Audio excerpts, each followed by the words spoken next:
Good morning everyone, আশা করি তোমরা সবাই ভালো আছো, সুস্থ আছো। আজকে অনেক দিন পর আবার ডেলি ব্লগ স্টার্ট করলাম। তো এখন আমি বাড়িতেই আছি, রেডি হয়ে গেছি, এবার কলেজ বেরোবো। তো কলেজ থেকে আসার পর আমি বর্ধমান যাব, মানে একবার ডাইরেক্ট বর্ধমান চলে যাব, যেখানে আমি নতুন শিফট করেছি। আজ থেকে ওখানেই পার্মানেন্টলি ভাবে থাকবো। তো এবার তোমাদেরকে দেখাবো সেখানে কি কি করছি আর সারাদিন কি কি করছি।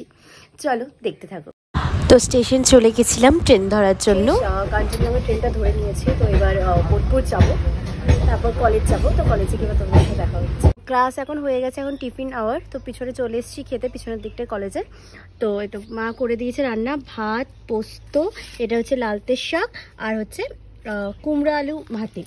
তো খেয়ে নিই। তারপর তো কলেজ তো ডান। বোলপুর এসেছি, শিয়াদা দোকানে চা না খেয়ে তো চলে যাবো না।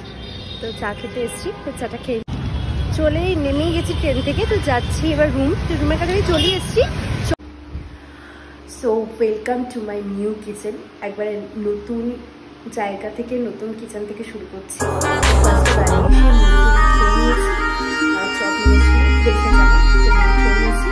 তো এবার চা বানাবো, তার আগে তোমাদের কিচেনটা দেখাবো। কিচেনটা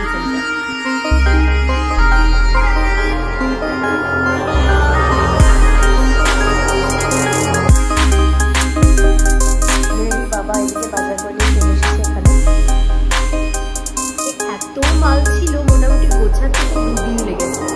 মা এসে তারপর গুছিয়ে দিয়েছে। বাবাও তো মানে বাবাকে এক সপ্তাহ ধরে গোছাচ্ছে।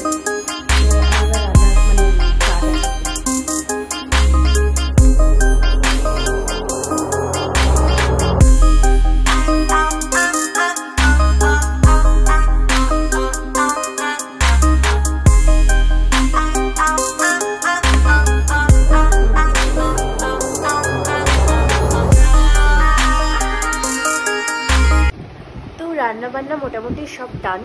আজকে রাতে হয়েছে রুটি, ছোলার ডাল আর আলু ভাজা। তো সব করে নিয়েছি। আর এখন একটা বাচ্চা আছে এই বাড়িতে ওপরই, খুবই ছোট, মানে 5 না 6 পড়ে। খুবই ভালো, মানে 2 দিনের মধ্যে এতটাই আপন করে নিয়েছে আমাকে। ওর সাথে খেলছিলাম একটু, যদিও আমি খেলতে পারি না, আমাকে দেখি। এরপর খেয়ে শুয়ে পড়েছিলাম, রুটি, আলু ভাজা, ছোলার ডাল খেয়ে। তারপর এত টায়ার্ড ছিলাম আর ভিডিও করা সম্ভব হয়নি।